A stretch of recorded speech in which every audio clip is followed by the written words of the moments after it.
Welcome to tonight's live stream. I'm going to get started in a minute.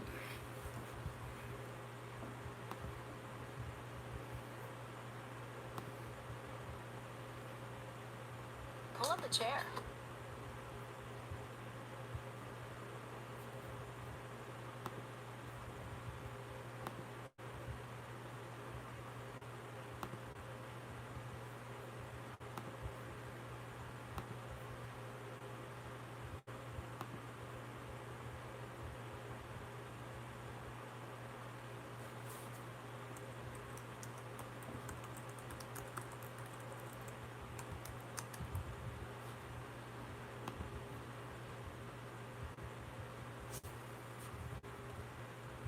What's going on, Steve Wallamack? What's going on, Healthy Heavyweights? I'm doing things a little different this go around on the live stream. Tonight is the first night I will be doing the live stream with my iPhone, which I've been using for videos these days. And now I'm going to be using this in an experiment for the live stream. Now, last week I wasn't able to do a live stream because one of my family members was ill and we were dealing with that, so that's why I wasn't able to do a live stream yet that week. So this week I'm trying to catch up, and I really would appreciate it if you guys would go head over to the Cash app and drop a donation over there because that I'm trying to improve the channel and I'm trying to take the channel to a higher level. So what I want to do is get some more better lighting, and I also want to get a new chair to replace this one because the cushioning has flattened out. And I'm also getting ready to do other things, like I want to start focusing on developing the ISIS graphic novel. So your donations really help me towards moving forward with these goals. So with that said, I'm gonna get into tonight's subject and I'm gonna address some of these high value haters who have been dropping all of these negative comments in my comments thread. Now, a lot of these high value haters, as I see it, these guys, what's really troubling to me is that they are really drinking down this high value Kool-Aid, and they are practically acting like cult members. I mean, when I look at these guys out here, they're coming across like they are either members of the Branch Davidians or members of the Manson family. I mean, these guys who are caught up in this high value rhetoric, they aren't acting like, normal black men out here. They're so caught up in this whole gimmick that they practically are acting like they have lost all sense of their own personal identity, and they're all try to conform to this version of black that fits into the box that is acceptable to white people. It's a lot like what I wrote about in my novel Spellbound. And when I look at these high value haters, these guys, they're acting like they're spellbound by this whole narrative that is being presented talking about high value. So anybody who presents arguments to challenge this narrative, what happens is because these guys are so caught up in this cult of high value, they want to go out here and attack the counterpoint without presenting any sort of logical argument for why this high value argument is something we should listen to. So when I look at many of the comments that are left in my comments threads, they're a lot like the arguments for the whole passport narrative. It's a lot of emotional acts and no real argument based on any sort of fact. And what's really troubling to me is that these individuals, they cannot argue a talking point based on any sort of fact, logic, or reason. They can only attack you with emotional statements. And these emotional statements are often directed at somebody's personal life. And when you have to go into personal attacks on an individual, that just shows how absolutely weak your argument is. So that's one of the big problems for me with many of these acolytes and sycophants who follow the high value rhetoric. These individuals, they always have to get personal, and they always have to direct low blows at any individual who presents an argument against this narrative. And that's really, again, troubling for me because a man does not attack another man with emotion. A man presents talking points that will be able to be a counter to the arguments presented to him. So when two men engage each other, they engage each other based on an argument presenting facts regarding a case. And when they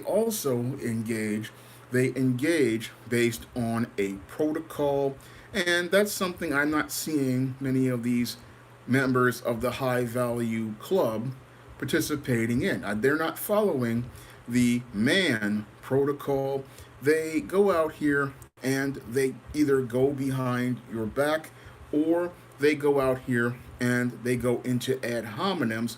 They never go in private face to face with that man and address things in private the way men are supposed to, because when you have black men who are a collective who already have a negative image, and you have men tearing down other black men in a public space like social media, that reflects negatively on the image of black men as a collective. So you have a lot of these guys out here going into these ad hominems and really hitting some super low blows.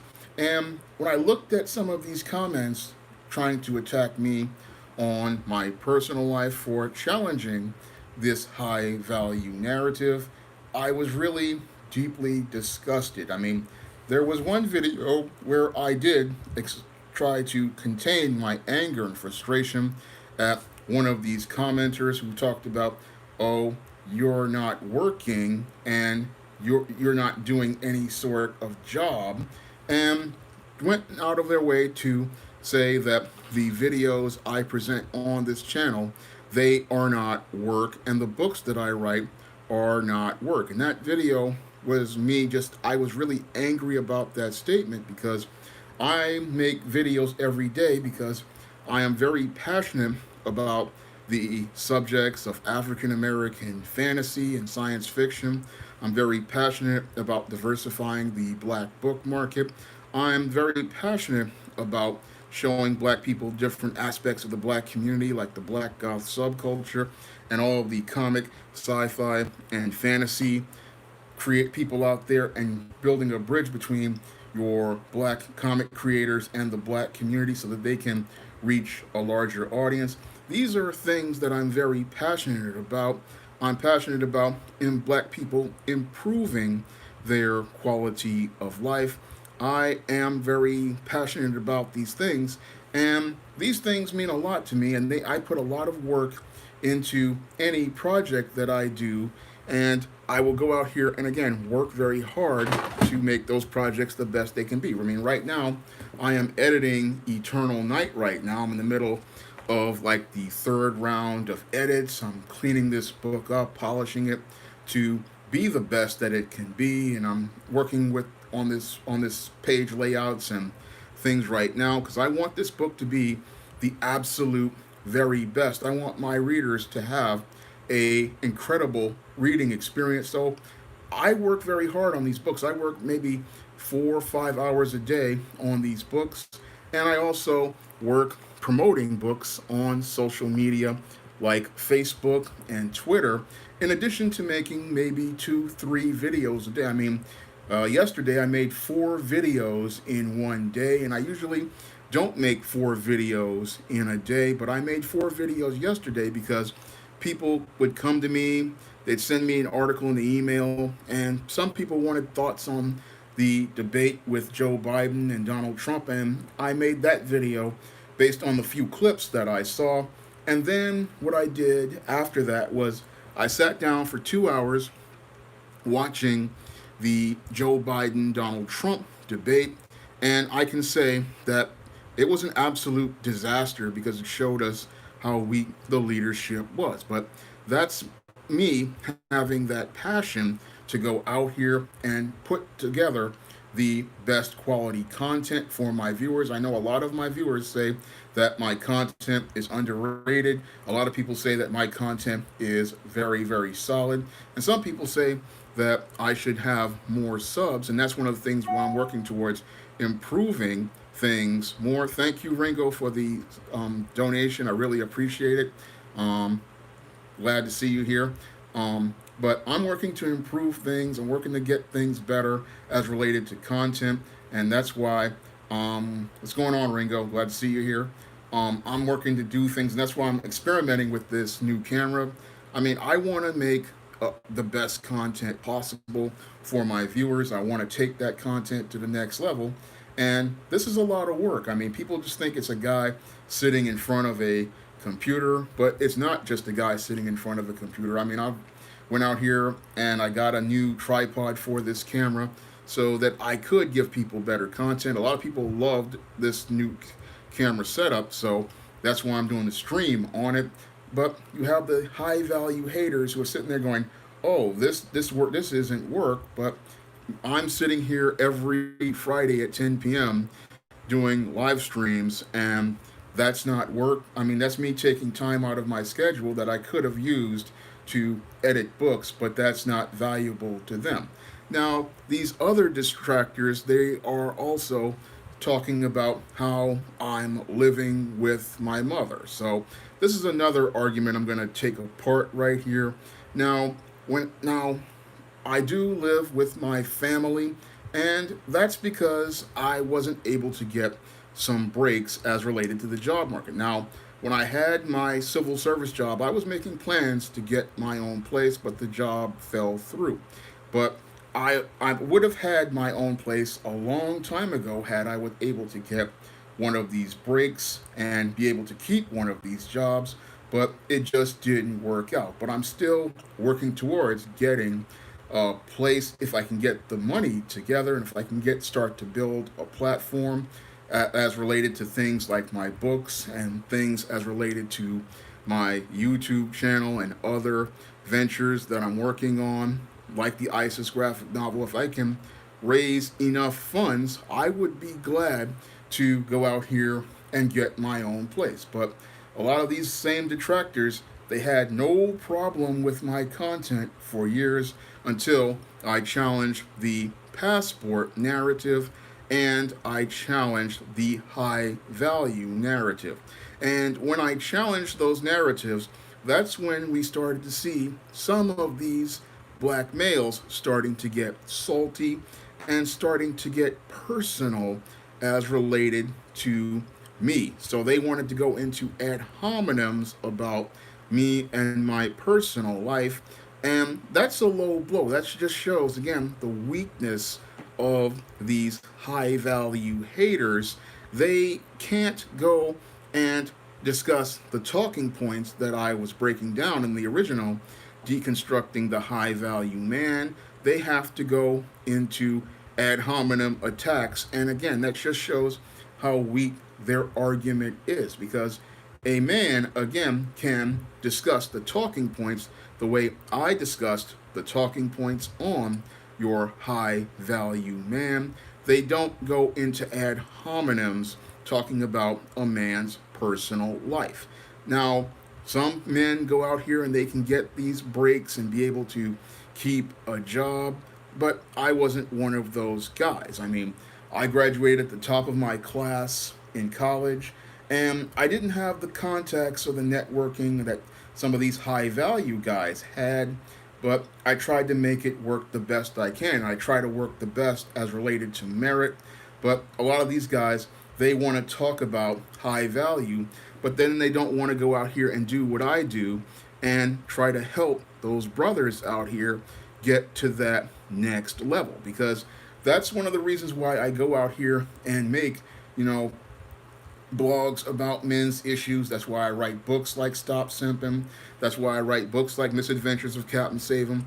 That's why I write books like The Man Crisis. I write all of those books because I have had a lot of these bad breaks, and I don't want to see other black men have those same bad breaks, because I see a lot of young brothers out here. They are out here and they just graduated school. Some of them are just starting their first job. Some of them are out here and they don't know how dangerous it is out here for a black man. They don't know how hostile the environment is for a black man. They don't know how many pitfalls and traps are out here for a black man. And that's why I try to go out here and present information to help those brothers do things like having an understanding of this American workplace so that they understand where they stand in that workplace. Because I've been in that workplace and I've lost jobs, so I want to help them keep jobs. That was one of the things that I learned while I was working at the Strive East Harlem Employment Service about how hard it is for black men out here to get jobs.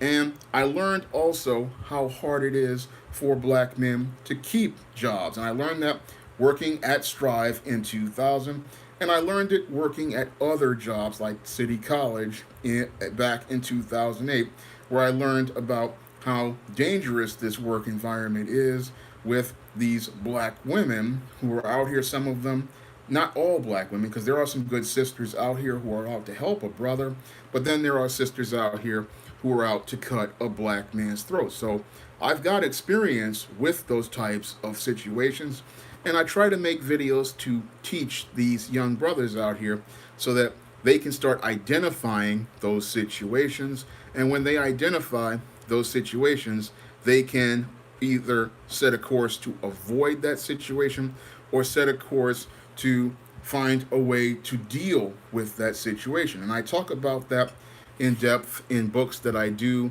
like Stop Simping in the Workplace. And that book is practically, I've heard from people who said that book saved their career or that book helped them out on the job. So that book was one that transformed a lot of brothers' lives out here.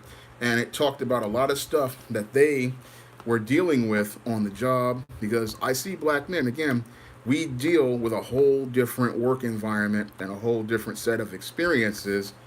So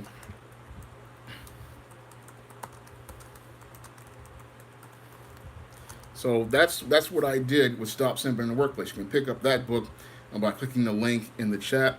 And that I do that because, again, I've had the jobs, I've lost the jobs, and I don't want to see other brothers out here losing their job and losing their ability to go out here and make a living, because that's something that once you lose it, you have to really, it was harder and harder to start over. And that's one thing I've experienced in my own life is when you're starting to build some momentum and then you have to stop. That's a very hard thing to deal with. I mean, you get a job, you're moving up, you're moving on, you think you're doing well, and then all of a sudden you lose the job. That's a very painful thing to deal with, because you're starting to save some money, you're starting to do things, and you're starting to want to make plans for doing things like getting your own apartment or going out here and building a savings. And you're going out here and you're trying to do that, and then all of a sudden you lose your job, and then it's like getting the rug yanked out from under you. And that's something that your high value males, thank you very much, Ringo, for the super chat, really appreciate it. And they don't really like seeing those truths. I mean, thank you, Ringo, for more support. I really don't care about the haters. I love talking crap because they know that I am a really solid content creator, like you said, and I that's what I try to do. I want to give people solid content and be able to help them move forward. But the high value guys, they are so caught up in this gimmick, they can't really see the reality of responsible men like myself. They can't see that I'm trying to help guys, and I'm trying to help them because I've seen this high value gimmick way back in the 1980s when we had guys out here who were fronting in their troop jackets, fronting in their jeans, and fronting out here trying to play a big shot and trying to make other guys feel bad because they couldn't go out here and buy the Ralph Lauren, the Tommy Hilfiger, the troop jackets, and they were trying the front out here thinking that they were looking big, but what they were doing was they didn't see how people really weren't taking them seriously. They were trying to impress these females back then the same way the high value males are trying to trying to impress these women. And what's happening is they're trying to use a shortcut to try to call themselves competing with other guys. So what they want to do is go out here and try to use this shortcut where they put on this suit, put on this tie, and try to look like a big shot, try to fake it until they make it. But what happens is that when you put on the flash, what a lot of people don't understand is when a person of substance comes at you, when a true to the game person who has the real value comes to you, they're going to call you out and then you're going to be made to look like a complete fool. So they're going to look at you and go, that guy isn't high value because when I look at you and I look at not at certain things that you're doing, I know that that's not real. So they'll look at this guy who's got on this suit, got on this tie, and they'll just look at the way the clothes that he's wearing, and they'll know that this guy isn't real. I mean, because that's what I ran into back in the 80s. That's what I ran into in 2000 when I was working at Strive. And again, when you deal with when you've experienced people like I experienced, people with money back when I was working at Food Emporium in '96, just stocking shelves. I mean, I saw how these people with money carry and conduct themselves, and they don't carry and conduct themselves like your so called high value male, and they don't carry and conduct themselves like these high value haters. So they look at these guys and they go, that's just a guy in a suit. I mean, yeah, he's got the suit on, but he's not carrying and conducting himself the way a person who is about business carries and conducts themselves. So they know little things about your body language. They know little things about the words that you use. They know things about how you have your express yourself, and they look at these little tiny social cues, and they know that this guy is not a part of our social circle. So they look at that guy and they go, this guy isn't a part of our social circle.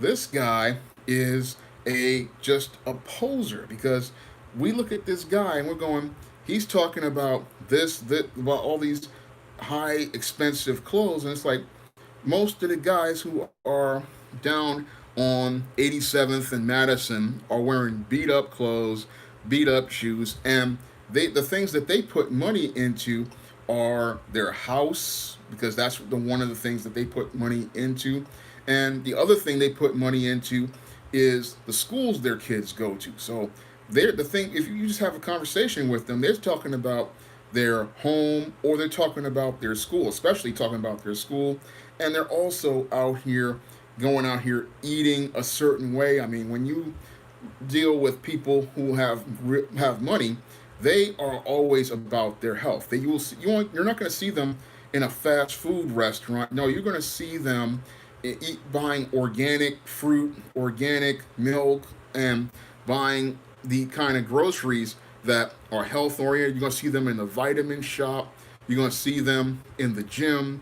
You're going to see them talking about these type of subjects. I mean, when you deal with people with money, they talk about a whole different set of things. They don't sit there talking about designer clothes. No, they go out here and they'll go out here and buy workout gear and stuff like that. And they talking about going to the gym and how many reps they're going to do. They're talking about parts of their body they want to work on after work, and they're talking about things like that. They're talking about nutrition as related to what type of foods they're going to eat. And if they go to a restaurant, they're looking at the calories, looking at the fat count, and because they're really focused on their health. So that's what people with money do. But your high value guy, he wants to put the image on and try to play pretend like a child putting on a towel talking about he's Superman.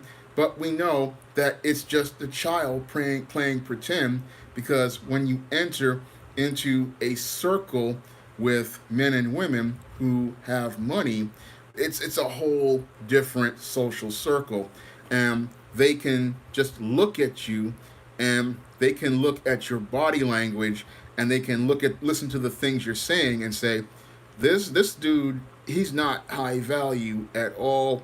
He's not even anybody we would even consider ourselves to concern ourselves about. We look at this guy and say he's a poser. And what's really interesting about the high value man, like one of the commenters talked about blue collar guys, he's talking about, making $10,000 a month.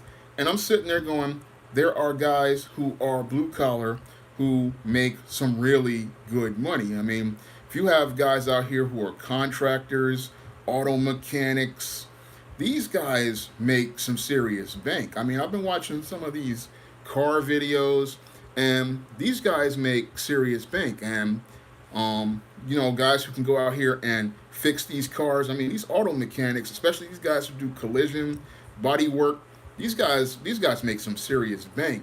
And same thing with these contractors and construction guys. These guys make real paper. I mean, you'll sit there and think, oh, that guy's all blue collar and he's dirty, but that guy is going to a nice home. That guy has like 2, 3 cars. His family is well taken care of. And you'll be sitting there going, oh, that guy's not high value, but that guy makes more than your high value man who talks about his designer clothes and his expensive cars. But that blue collar guy, because he's got skilled trade, that guy is making so much more money, it's not even funny. And I mean, again, you just go over to the car videos over on a couple of these channels like Sprayway Customs, V Tuned, and these guys really, they be making some serious bank.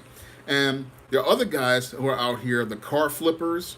These car flippers really make some serious money. They go down to the auction lot, they go find some of these rides, take them apart, fix them, and these guys, they flip these cars and they make serious paper both on YouTube, and they make money by selling the car. So I'm looking all over at these different places. I'm like, these guys are making the paper, and they're not talking about high value. They're just going out here making money, but you can't tell that to these detractors who want to sit there and talk about, oh, this high value gimmick. They believe in this gimmick like a group of cult members, like the Branch Davidians or the Manson family, and they when they're just so programmed to believe it, they can't understand that this one gimmick is just a con, and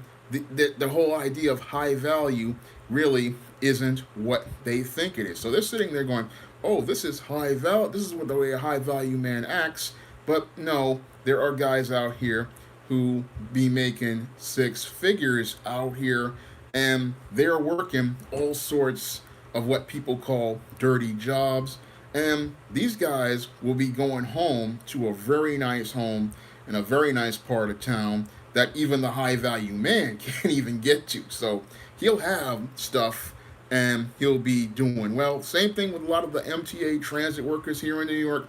I mean, these guys be pulling 6 figures. I mean, your motormen, your bus drivers, some of your token clerks, I mean, the high value guys would look down on those brothers, but I know that those brothers make some serious paper, especially once they come in and get into the permanent into the union and they get that time in there. They go out here with the overtime making six figures. So all this talk about high value guys who are one way, that's just it just it's ridiculous because when you think about guys out here and how they can make money, there are guys out here who have a higher value than your high value man as related to their criteria and practically surpass their criteria. I mean, when I look at the auto mechanics, when I look at the contractors, when I look at construction guys, they surpass your high value man in every way, shape, or form. But the same high value guys would look down on these guys who practically keep this whole country running. So I look at those guys and I can see their value as men, and I can see that value in those men. But your high value haters, they can't see a value in those guys because they're not a part of their little clique, and them being a part of their little clique is one of the things that I find to be quite troubling because this is the kind of female behavior that, we beta males participate in. And these beta males, they do this because they want to form this clique like these junior high school girls. And they want to go out here and try to make themselves appear to have this high value because they form this clique and they're supposed to be so called exclusive. But every other grown man out here can see through that gimmick, and they can see through that gimmick to the point where they look at those males and shake their heads. And they're shaking their heads because they look at these males and they just see guys who are stuck in arrested development. They see guys with a 12, 13-year-old mindset because a grown man understands that his value comes from the Most High Living God, and he has value because God created him to be a man, and he understands that his value comes from his relationship with the Most High. That's where his value comes from, and that's not anything that can be challenged because that's what gives a man high value is his relationship with God, and that's what gives a man value. And once a man understands his value to God and his role to God, then he can go out here and really be somebody who is a strong man because he understands that value. And I understand that value, and that's why I go out of my way to go out here and try to help other men understand that value because I understand that these superficial things like clothes and shoes, they're not valuable. Your character is valuable, and your character is what is defines you as a man. I might get some green screen Ringo. It's one of those things I'm considering. Um, so I might do that if I when I start trying to expand the channel. So I think about this. I'm gonna get back to the high value, but you want to work on your character, and these guys don't want to work on their character. What they want to do is take a shortcut to manhood, but you can't take a shortcut to manhood. What defines you as a man is your ability to take losses, and those are the things that build up your character because when you take these losses and you go out here and you fail, this is going to go out here and help you grow. So a lot of these guys, they don't want to go out here and grow. They want to go out here and go down the easy road, but what they don't understand is the easy road leads to a lot of hard consequences. So you'll have guys out here, they will go out here and they'll try to go down this easy road. They'll put on the suit and try to play the high value man, the cartoon character role. And it's no different than what I talked about in my book, Stop Simping, about how the simp, what he does is he tries to become what the woman wants. And what he doesn't understand is that when you try to come out here and try to become what the woman wants, you're coming from a position of weakness. So you'll have this guy, he'll try to come out here and come from the position of what the woman wants by trying to pretend to be what she wants, and he will wind up in a position of weakness because what happens is he's following the woman and he's not taking the lead as a man. It's no different than your Steve Urkel on the 1980s show Family Matters.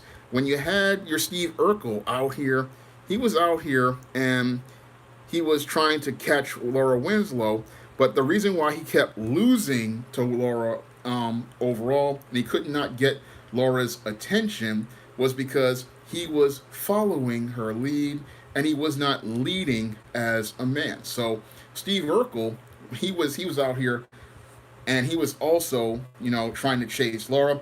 And then he becomes Stefan Urkel, and he winds up becoming this Stefan Urkel, this smooth character that catches Laura's attention. And when I think of the high value man, it reminds me in some ways of your Stefan Urkel, where he became this persona that he thought Laura would like. And then what happened was it was just a superficial facade that never really allowed her to connect to the real him. And the same thing is happening with a lot of these high value detractors out here. They want to go out here and put on this facade to try to get the women. But what happens is the relationship is going to fall apart because she's going to see the real him, and that real him is going to be the thing that turns her away. Now, again, like Cool Gent made a point, he had Myra, he had a great lady, but because he didn't see the value in himself, he wound up pushing away Myra, who was actually a better woman than Laura, and a woman who was wanting to be a part of his life. That was something that he should have gone after. He should have gone after her, but instead, what happened was he wound up keeping chasing Laura, and he missed out on a great lady in Myra. So that was one of the things that when I think about the high value man, I think about Stefan Urkel and Steve Urkel, because a lot of these guys, they remind me of Steve Urkel.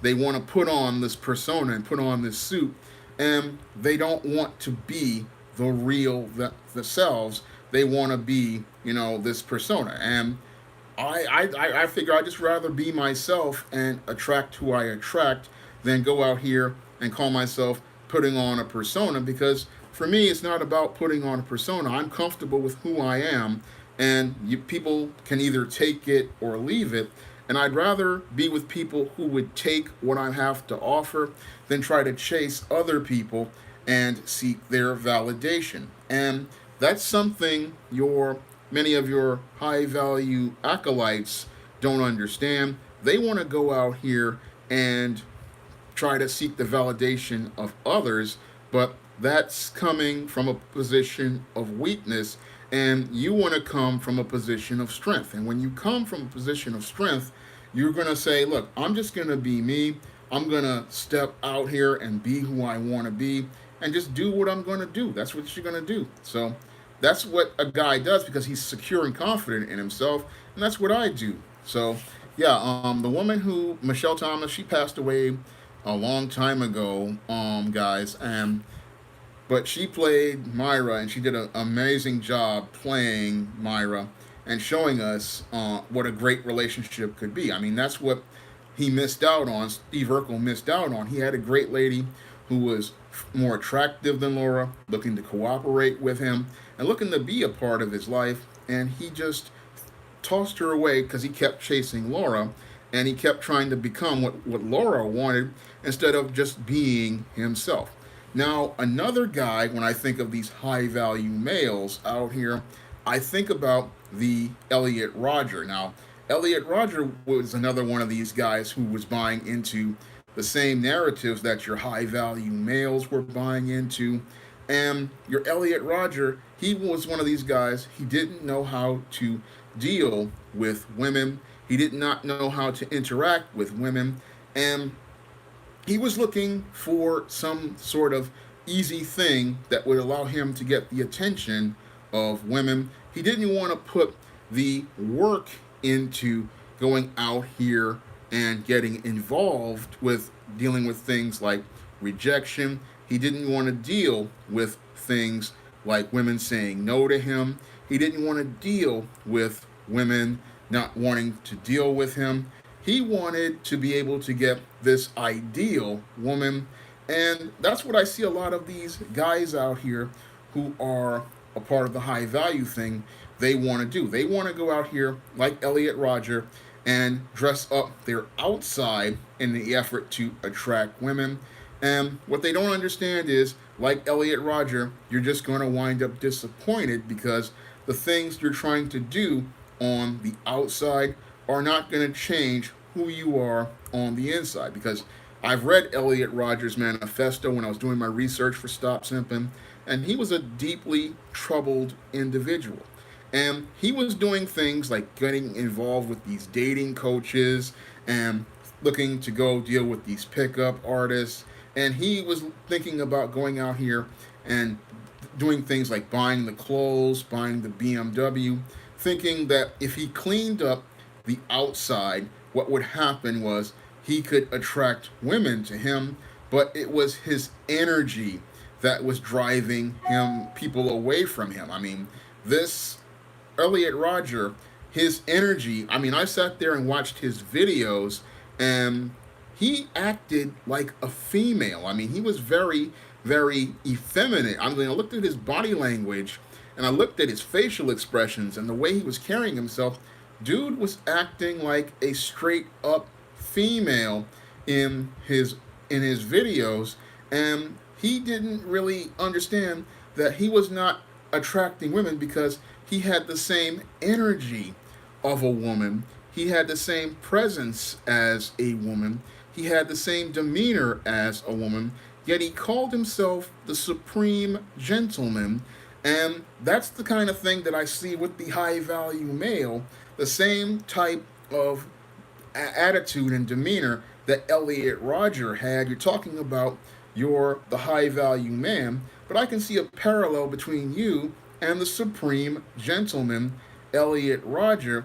And Elliot Rodger, when he saw that the women weren't paying him any attention, he would simmer and boil in anger and frustration, and then he would eventually wind up exploding in the rage that created the La Isla Vista massacre. So your Elliot Rodger wanted to become high value by using gimmicks, and it didn't work for him. So Supremo, yeah, the Supreme Gentleman, that all that stuff was all of his gimmick and his persona, and he went to the dating coaches, he went to the pickup artists, and he didn't have any success. But the reason why he didn't have any success is because he did not want to take the true road to self improvement.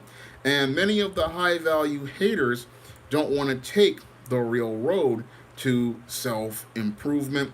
They want to go down the easy road, they want to take the shortcut, and they want to go out here and use some sort of system to get the attention of women, but they oftentimes wind up disappointed because the problem isn't something you can fix with a dating coach. The problem is something that is related to you, because you have to really take a look at yourself and the energy that you're radiating, because the energy that you're radiating is going to attract people to you. And that's something I learned back when I was in high school. And when I first started seeing these female predators coming to me in junior high school and high school, I started to change the way I carried myself, changed the way I conducted myself, changed my energy. And as I got older, the women changed that were coming towards me. So instead, when I was in my tweens and teens, I would get a lot of hood rats coming to me in the beginning.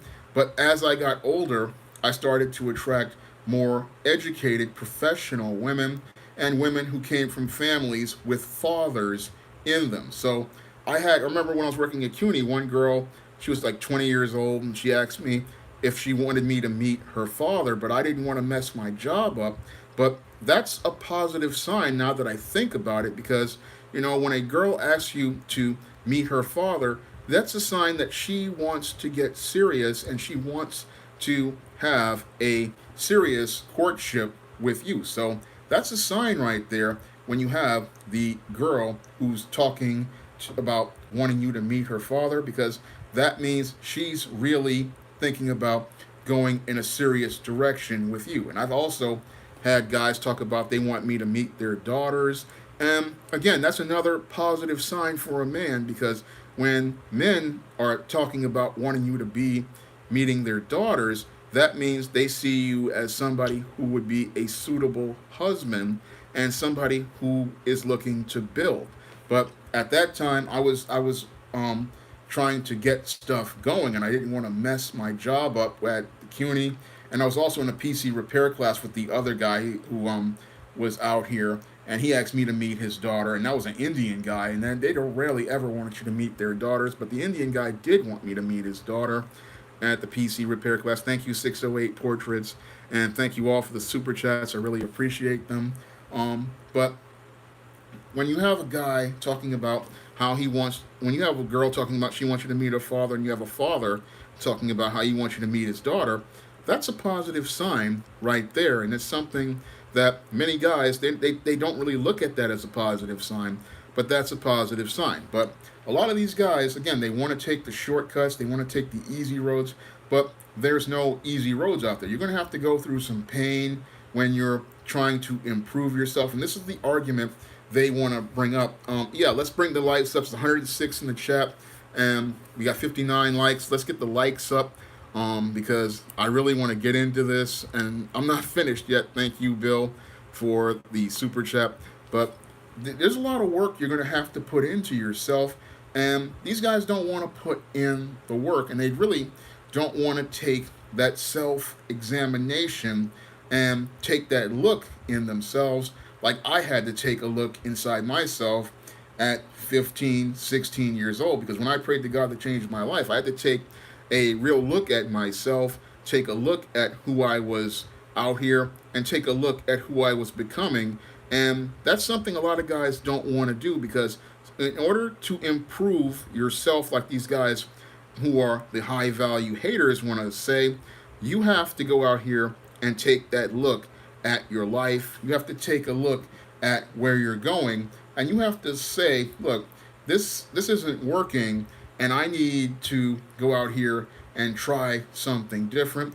And you're going to take a lot of L's on that road to doing something different. So it's a long, hard road, but these guys don't want to go down that hard road.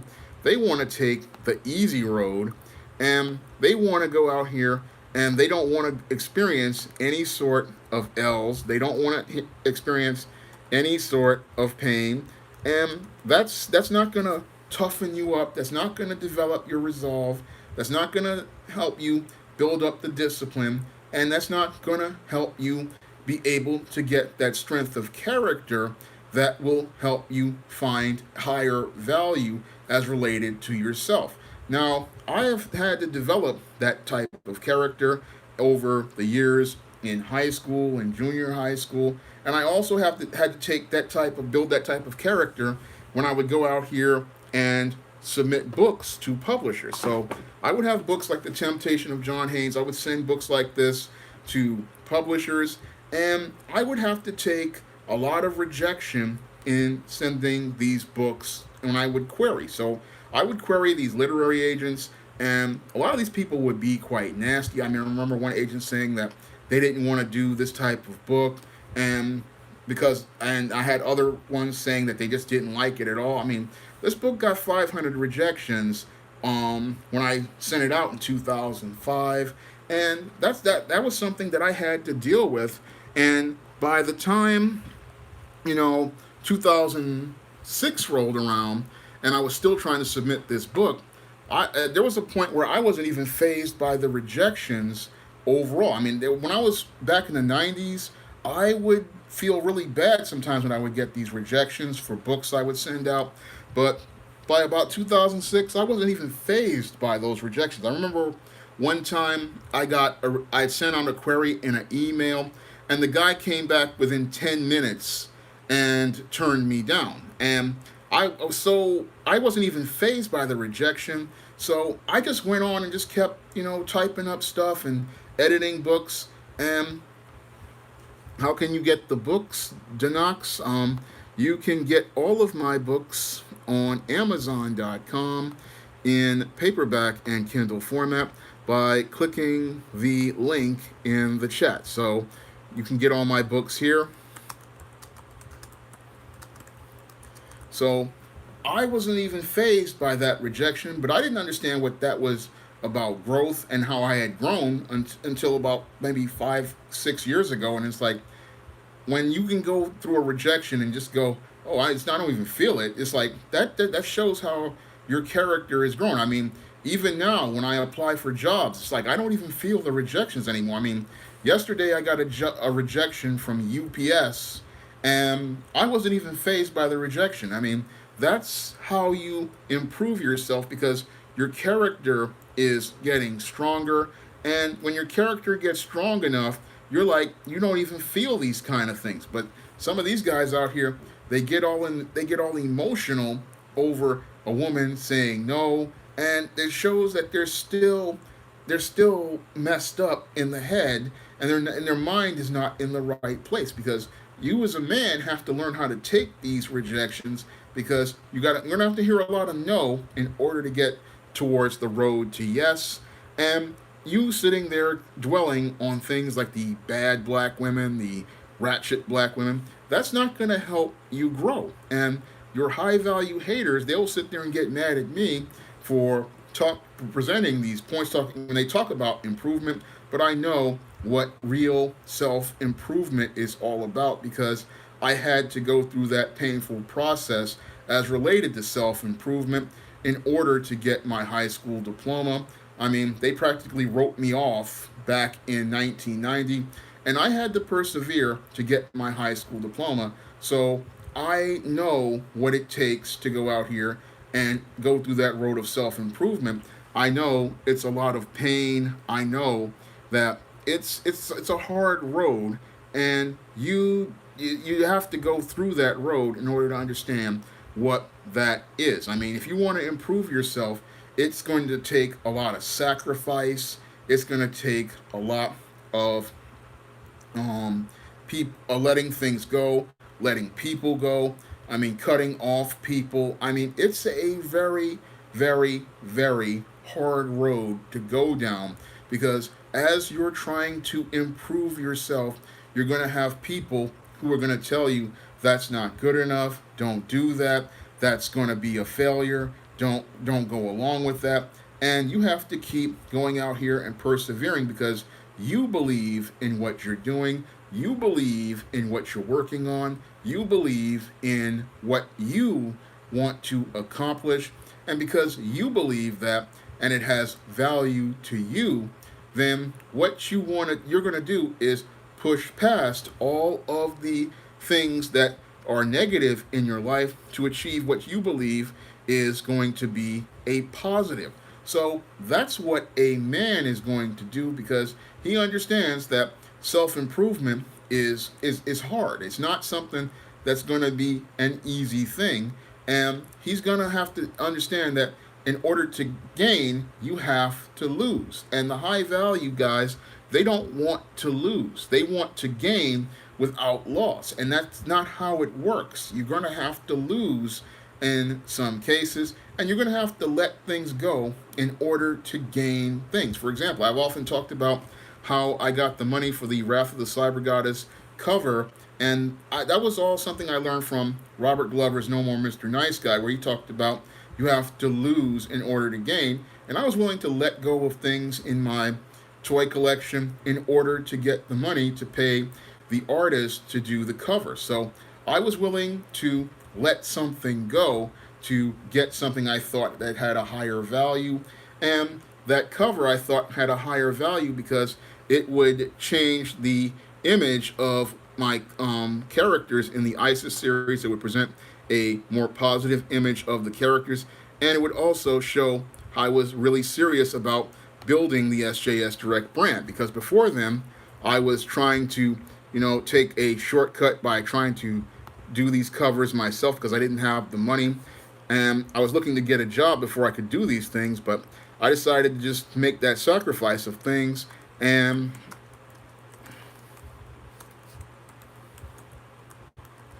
go out here and take that risk. And when I took that risk, I wound up, I didn't really sell too many of the books, but I managed to get an intangible as related to the character. And when I got that intangible of character, again, I learned that even though people, again, were speaking against me for spending money on that cover, and some people didn't like the images on the cover, they didn't like the skin tones on the cover, I still persevered. And again, I showed that internal character and resolve as related to my building my publishing business and building my reputation, that I did not let detractors discourage me. I did not let people, bring me down. And I kept pushing because that's, again, all about improvement. I wanted to improve the quality of the books by putting a quality cover on them. And I wanted to go out here and show that I was serious about building this SJS Direct imprint. And over the course of the last 6 years, I have been improving the covers of my books, hiring professional artists like Bill Walko to do covers like these, and hiring artists like Mike Williams to do covers like Temptation of John Haynes. So I have been, making efforts to improve things, and improvement is something that if I hadn't made that sacrifice, people wouldn't see I was serious, and then you wouldn't have people going out here to help me do things like donating. Like I had one sister who donated to help me do the Samurai Goddess cover, and sisters out here helping to donate to help me pay for other covers. And when they saw me making the sacrifice, they saw the value I put into my work, and they wanted to support me as well. ATL Extra, my PayPal is right here. I'm going to put it in the chat. So I understand again what sacrifice is, and sacrifice is a very key component towards improvement. It's not you sacrificing a few dollars to put on to get a suit. It is about you making sacrifices as related to things in your life that are keeping you from being able to get where you want to go. So a lot of these guys, they don't want to do that kind of work. So they want to talk about high value, but they don't want to build the internal character as related to value. So these values that I've learned, again, these are the things that really help you build the value that make you attractive as a man. Because when people sit there and talk about your high value, they don't really talk about character. And that's something that the high value detractors don't understand, because they're caught up in the cult of high value, and they want to attack guys like me who are out here doing the work, and we're not looking the greatest. Happy Life, my books are on Amazon, and you can get all of my books. I'm going to put the link again. And these are things that you have to work on, and these guys don't want to work on them.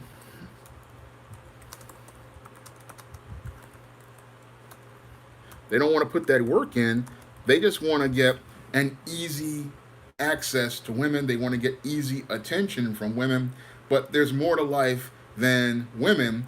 If you're a man, you want to go out here and show your value through your character. And it's your character that's going to attract people to you.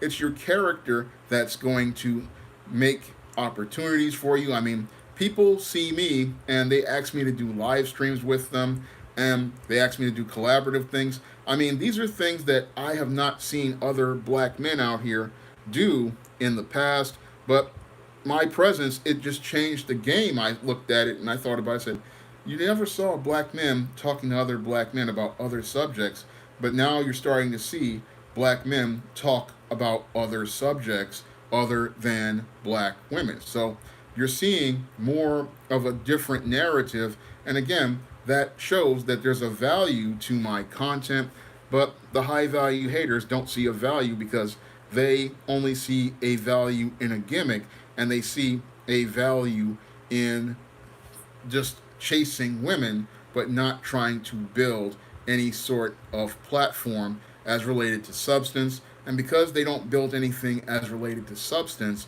what happens is this is why they wind up dealing with female predators, and then they wind up complaining about female predators over and over again. So I look at the high value haters, and thank you, T Mac. Trying to I was missed last week, so I want to give you guys a really solid show. But the high value haters, they want to attack me, but when I look at their arguments, they're just really weak. And the fact that they have to go into ad hominems, talking about my personal life, I look at that as weak because when I look at things, I'm trying to improve and trying to take things to the next level.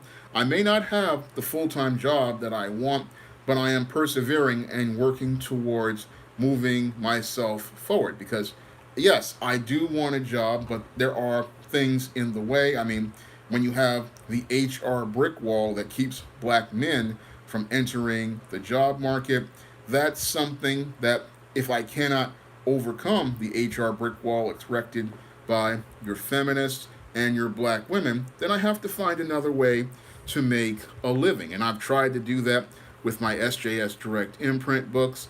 I've tried to do that with my videos and these live streams.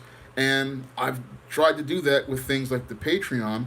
And these guys want to talk about it's not work, but I paid taxes on the income I have received from things like the Shawn James Initiative and things like the other things like the revenue from the book. So I have tax records that show that I am working, but that's not work to them. And they want to attack me for going out here and trying to help them.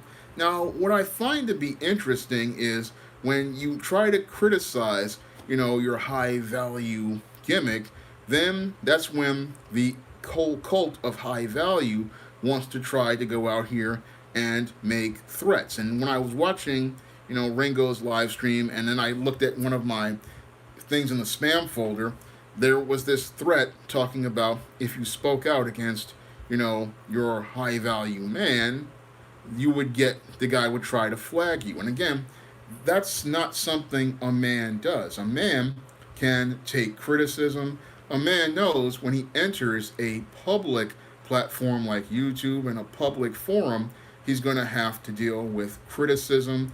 And he knows that if he puts content on a platform, then you're going to have to deal with criticism from others. And once you deal with it, and the way you deal with that criticism is not by trying to silence your critics. No, you deal with it the way I'm dealing with it right now by addressing them in a constructive manner. See, the way I'm talking to you right now in this live stream, that's how you address critics.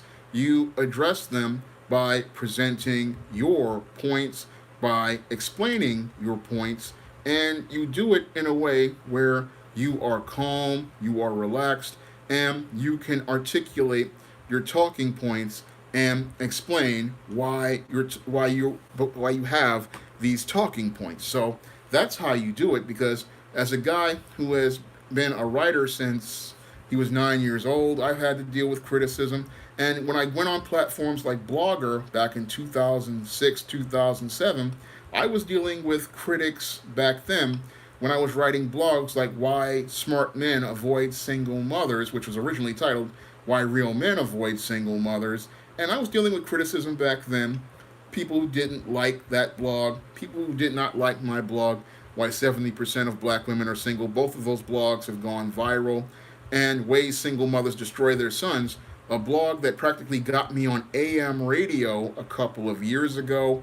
And these are blogs that I put out there. Yes, they were controversial at the time, but I was sitting there dealing with the criticism from people, the slings and arrows. I've had people write blogs about my own blogs. I've had people write articles about my blogs. I've had women coming out here and I had one woman make a video about why 70% of black women are single, and you just sit there. If you put content out there, you're going to have to deal with criticism, and you're going to have to develop a thick skin to deal with that criticism, because just like you can dish it out, you have to be able to take it.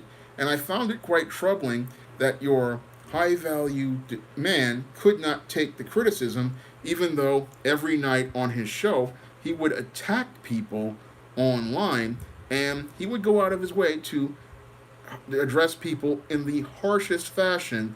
But when it came time for him to deal with criticism, he wants to flag the videos, he wants to take down the channels, and that's going to be a very daunting task, because when I did the Google search on YouTube, I found over 200 channels with criticism of this guy.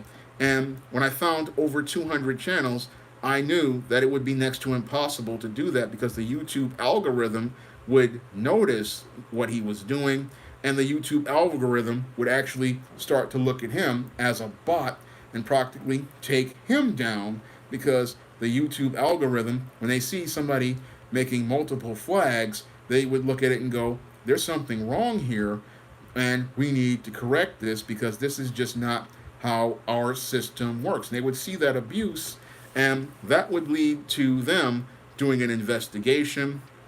But that's not what a man does, because anybody who knows the publishing business, anybody who knows the entertainment business, anybody who works in those businesses knows that you're going to have to deal with a lot of criticism. You're going to have to deal with a lot of negative criticism. And if you don't want to deal with that type of criticism, then you really don't need to be in the business. And if you can't handle it, then you need to leave, especially if you go to a public platform like YouTube. If you go to a public platform like YouTube, be prepared to deal with stuff, because I remember a lot of the goths, I would watch their channels like Black Friday, Toxic Tears. I mean, those girls get roasted many of their videos, and they get roasted really hard. You don't see them talking about flagging anybody's channel. You see them sitting there saying, hey, this is just part of what it is. And some of them even just take all of those, nasty comments, and they would actually just read them online and have a good laugh at them. I mean, that's what they in their 20s and in their, I think, early 30s, and they're sitting there taking the criticism, but this guy can't take the criticism. I don't. Okay, I think my stream is getting a little, wonky, but I'm still gonna push on. Maybe we can. I think we got some buffering.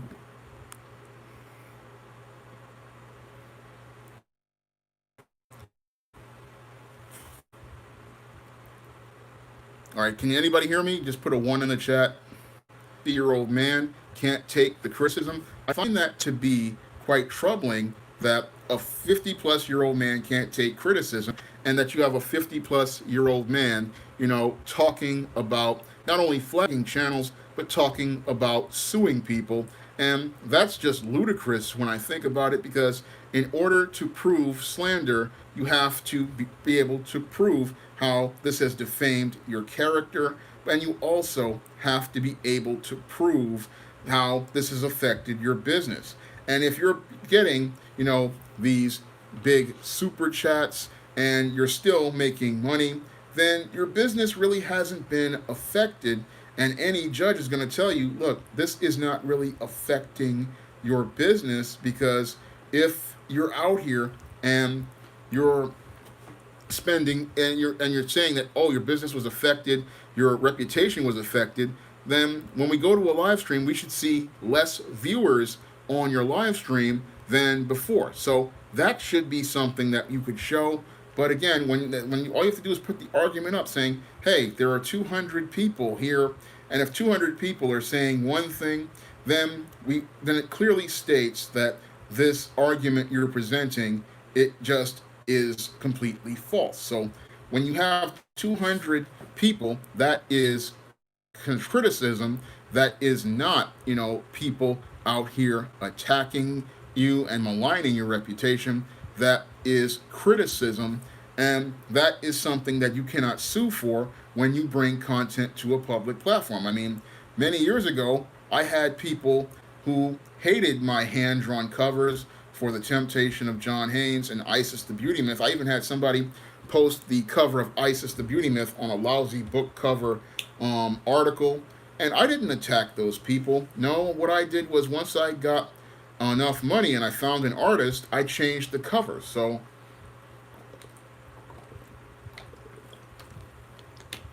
I took the criticism from those people who put those articles up, and I just I just took it and moved on, because that's what a man does. He doesn't sit there and go, "Oh, he said this and I want to." No, there's no lawsuit.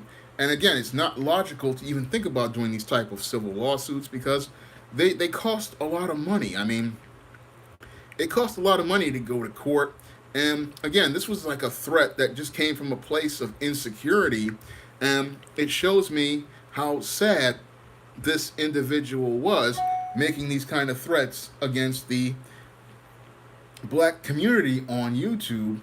And what he was trying to do is trying to bully people and try to take control over the YouTube platform and the YouTube narrative. So what he wanted to do is take control over the platform, and that's not something we should allow, because the YouTube platform is for everybody, and it's supposed to be for us all to have diversity of opinion, diversity of thought, and present different ideas.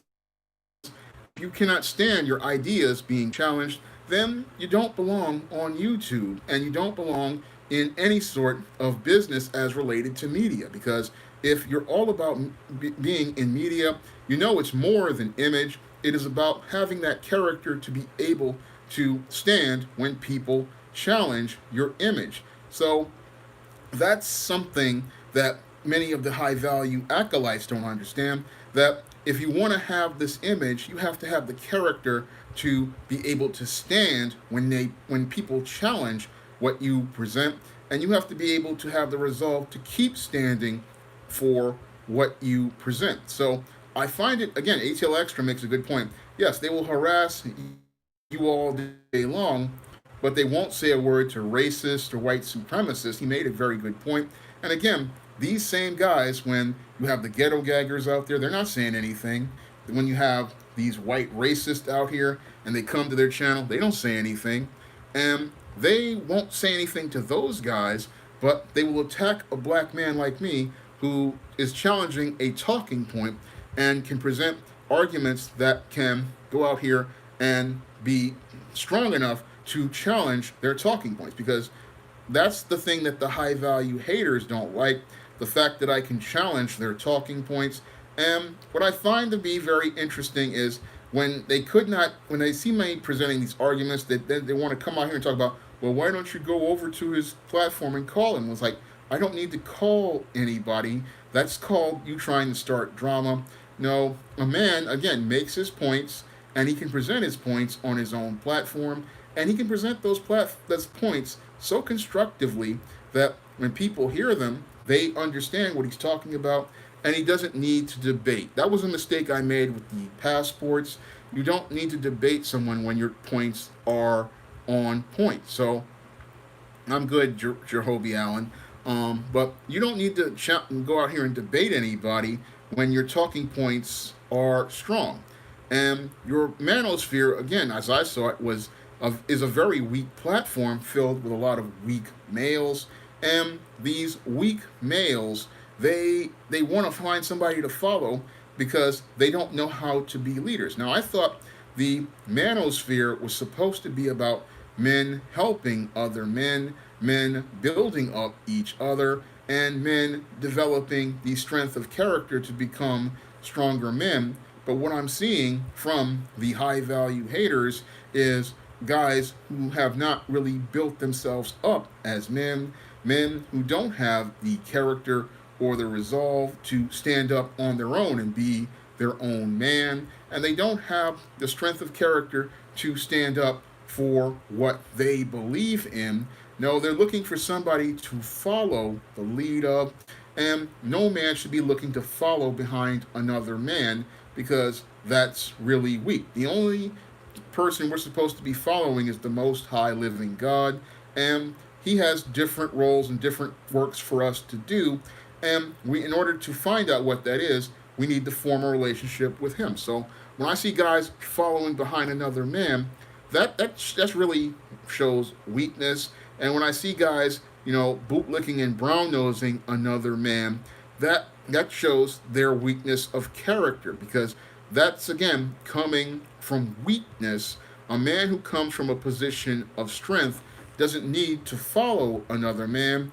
A man sees another man and he respects another man. For example, I really like the content of Mad Voodoo Man, aka the Iceman, and he makes really strong, powerful content for black men. He makes some of the best videos and live streams for black men, and he can stand up as a man. So I respect his content the same way I respect Ringo's content.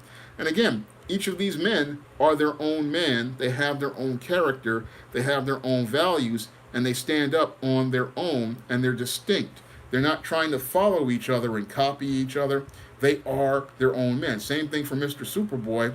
He's his own man, and that's the way it's supposed to be. A man is supposed to be able to stand on his own, and a man is supposed to be able to go out here and present himself and stand up for himself. That's what a man is supposed to do, and we're not seeing that with high value guys. I see them following the lead of each other, and yes, there are traits in God's respect, there are traits you admire in them, but you're going to be who you are, and you're going to be called of weakness. A man who comes from a position of strength is secure in himself. When he's another man, he can look at that other guy and say, "Hey, that guy, he's fly. He got good presence, but that's who he is, and this is who I am." And I've got enough confidence to know that I can respect that guy. I can respect how he rolls, and he's going to respect how I roll. And we're not. That it is what it's going to be. It's not going to be I'm trying to follow this guy to the point where I'm copying him. I mean, for example, I may see a guy, with a shirt that I like, or I might see a guy with a something, but I'm gonna make it my own. I mean, I remember one day I was wearing that black and white striped shirt, and a guy in the supermarket asked me, "Hey, where'd you get that shirt from?" And I said, I let him know, where I bought the shirt because I got the shirt from Paul Frederick, and I like this black and white pinstripe shirt. He wanted to know where to get one. I just let him know where it is because I know that I'm confident in myself to say, I'm going to wear this my way. He's going to wear that his way. And that's all about presence. And again, presence is something that you radiate from the inside. And when you're out here, you don't need to copy another guy because it's not about what he's wearing. It's about how he wears it. And how he wears it is related to him on the inside. It's his presence that carries him. I also, that surfer shirt you guys saw me wearing, the yellow one. I had another guy ask me where did I get that shirt from, but that's just people. They see you dressed up and they see your confidence, and they think it's the clothes, but it's not the clothes. It is you, and that is something a lot of the high value guys don't understand. If you don't value yourself, other people are not going to see your value. So they're sitting there thinking, oh, this guy is low value, but that guy has, if he values himself, has more confidence than you, and he's going to do things in life that you're not going to want to do because you're going to want to follow all of these structured rules like that of the high value gimmick, but you're not going to come out of the box and take the risks. And that's something I talk about in the man crisis because the beta male, he doesn't want to take the risks, but he wants the success and he wants the results, but he doesn't want to build the character of hearing no or hearing people tell him no. So he wants people to see his value, but he doesn't want to go out here and do things that show how he values himself and how he's valuable to others. So he wants people to see him as valuable, but he brings nothing to the table. So he wants to sit there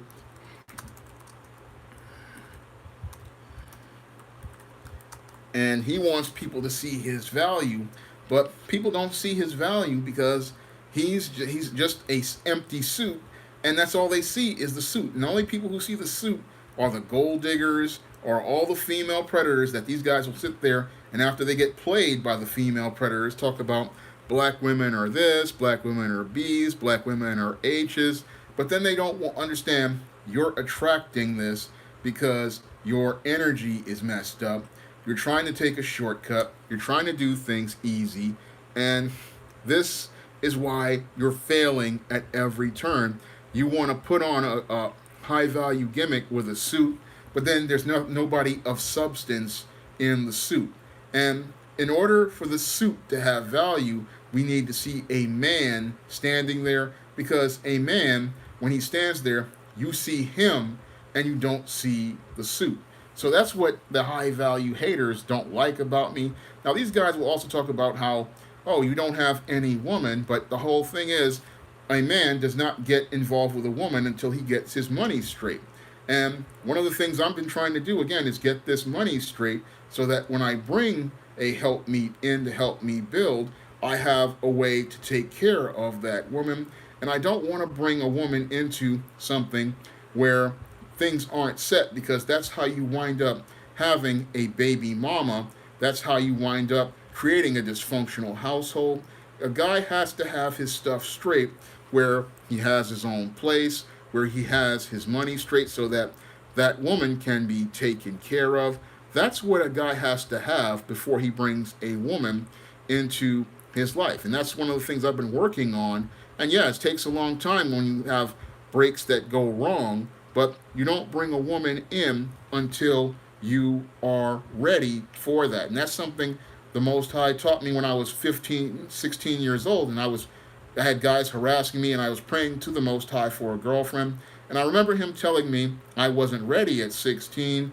And I look back at that and I thought, he was right. You don't bring a woman in until you have your stuff ready. I mean, when you have your stuff ready, then you can go out here and start talking about pursuing relationships with a woman. When you have your money straight, when you have your job secure, then you can start talking about that. And that's something that these high value haters, they want to use that as shaming language, but I can rebut that point because you don't bring anybody in until you have your stuff together. Because these guys out here, I've seen them on Judge Joe Brown, I've seen them on Judge Judy, they call themselves living with the woman, but you don't get respect from that woman because that woman looks at you like a child. And I don't want to be seen as a child. I want to be seen as a man. Because a man, when he goes out here and he has his own stuff, that woman looks at you completely different than the guy who is out here and he's living with the woman. She's paying the bills. She sees you from a very maternalistic perspective. She does not see you as a man on a level that she looks up to you and sees somebody she respects. She doesn't see you as a leader. She sees you as a follower. And that whole dynamic, it never changes. And if you don't have your foundation straight, then what happens is you can't get the relationship to ever go right because she has never learned to respect you from day one. And that was something I always looked for whenever I would even think about girls back in high school. It was always about respect. And if you don't have respect from day one, you're never going to get love and you're never going to get cooperation. And that's something that the high value guy doesn't understand. He doesn't understand that if there's no respect, there's nothing there. And the whole thing is, if a woman doesn't respect you, this is the same type of chick who will plot to get rid of you.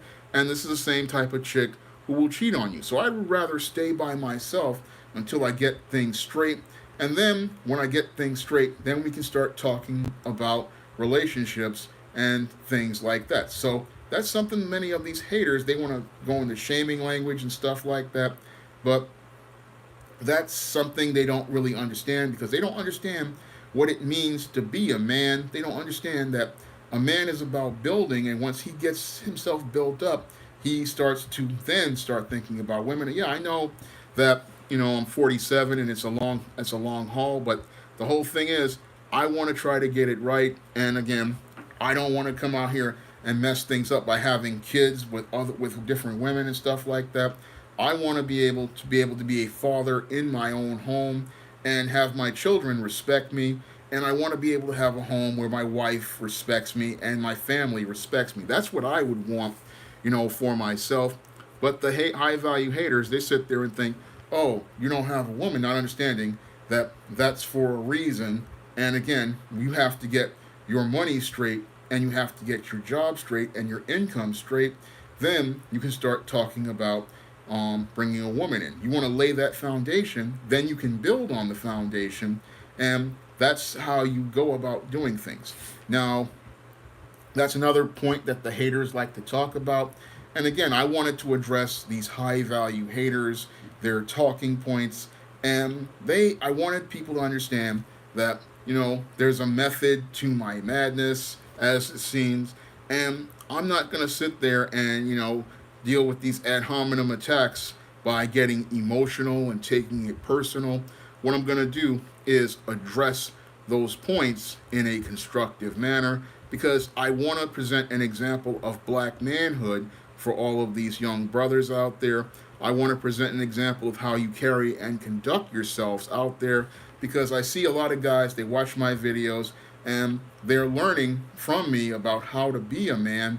And that's what I want to show these guys, an example of manhood, so that when they go out there, they have somebody to look at and say, I learned how to carry myself and deal with different situations. I've had guys, come out and say that from your video, I learned how to carry and conduct myself in different situations. And that's what I want to do, present a positive example of manhood for all the young brothers out there, so that they can understand that there's a whole protocol to being a man, a whole protocol to conducting yourself out there, and there's a way you have to do things as a man, because if you don't know how to carry and conduct yourself as a man, then people are not going to take you seriously, and they're not going to give you respect, and they're going to see you as a joke. And that was another point, one of these guys wanted to make, talking about how am I teaching about how to be a man. Well, I would rather try to teach you about how to be a man than go out here and participate in this melodramatic, arguing back and forth, because we need models of manhood out here. We need examples of manhood out here. And if I know better, then I need to teach you better. And if I know better, and I see a lot of young guys out here who don't know better, I need to let them know how things go out here, so that they don't, get messed up in the game. And that was some of the things that people think, oh, he shouldn't talk about being a man. Well, I have to talk about being a man, because I am a man. I was born male. I had an older brother who taught me things. I had a father who taught me things. And I want to bring those lessons to people here so that they can learn as well. I mean, I've also learned from other brothers out here, like Dondra T. Whitfield, reading his Male versus Man book, which is a very good book if you want to learn something about manhood. Reading books like Dr. Robert Glover's No More Mr. Nice Guy, and many other, different articles that I use to do the research for the man crisis. I want black men to become better men. I want them to improve in their lives. And I want them to know that this is not an easy road. This is a hard road. And that's what a father's going to tell you. And it's not going to be easy out here. A father's going to tell you it's hard out here. But it's better for me to tell you now that it's hard, so that you can get yourself ready and get yourself out here and prepare, because you have to prepare for that pain, and you have to prepare for things being rough. And that's what I want guys to understand. It's not going to be easy for you as a black man out here. I mean, you're going to deal with a lot of stuff out here.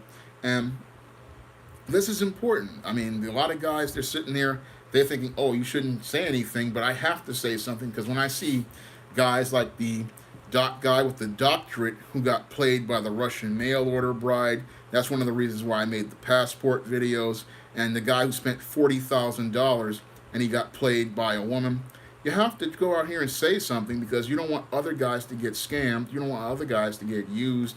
I mean, some people will laugh at those guys and call at their simping, but we have to take that lesson and, show you why this went wrong. Same thing when I do the beta male videos. I want to show you where that guy went wrong, so that you can avoid making that mistake, and you can see the errors that he made. I mean, that's all about helping you understand where he went wrong. And the more you help these kind of guys understand what they're doing wrong, then they can start moving their lives forward instead of winding up being stagnant and going nowhere or going around in a circle, which becomes a vicious cycle. So, those are the things that I try to do with these videos that some of these high value types, don't appreciate.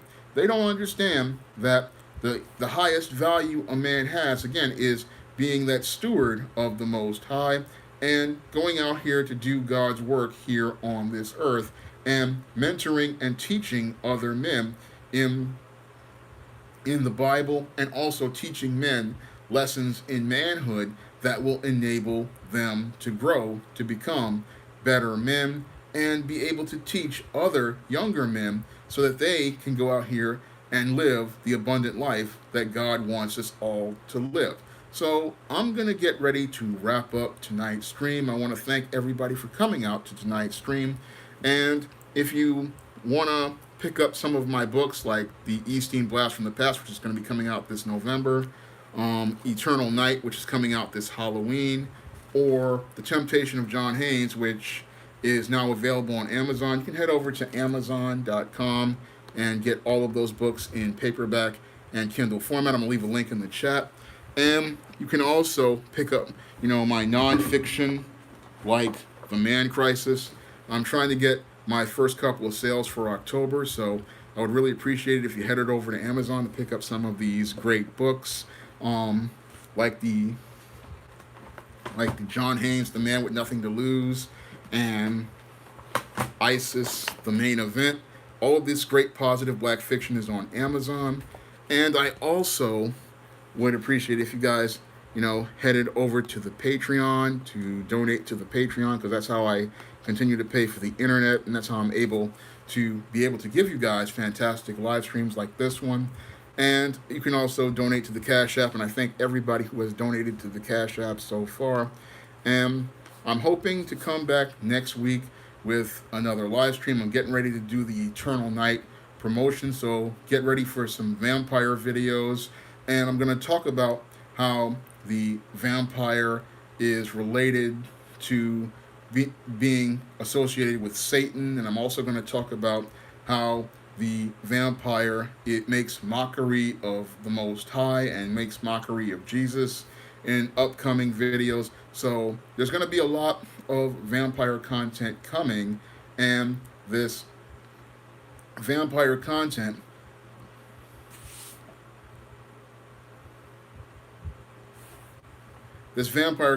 is coming, and I'm going to go in depth on the vampire content. Now, somebody wants to talk about the Omega Bukaru. I went out here and promoted it heavily. Unfortunately, it did not get funded. That's just how it goes. I mean, I had the ISIS graphic novel where I promoted it heavily and it still didn't get funded. That's just all part of the business. So, even though this guy wants to come here and talk about that, but it was originally called Omega Black, but then the name was changed. There was nothing I could do about that. And I guess the Comicsgate people, they didn't come out as strong as I thought they were. I mean, the book was 50-some% funded, but then all those people took away their pledges. So that shows us, again, Comicsgate, they don't really, step up like they're supposed to. But that's another video, that's another live stream. But there's going to be a lot of Eternal Night content coming. So that's also coming. So I want to thank everybody for coming out to the stream, and I hope you'll be there for the next stream.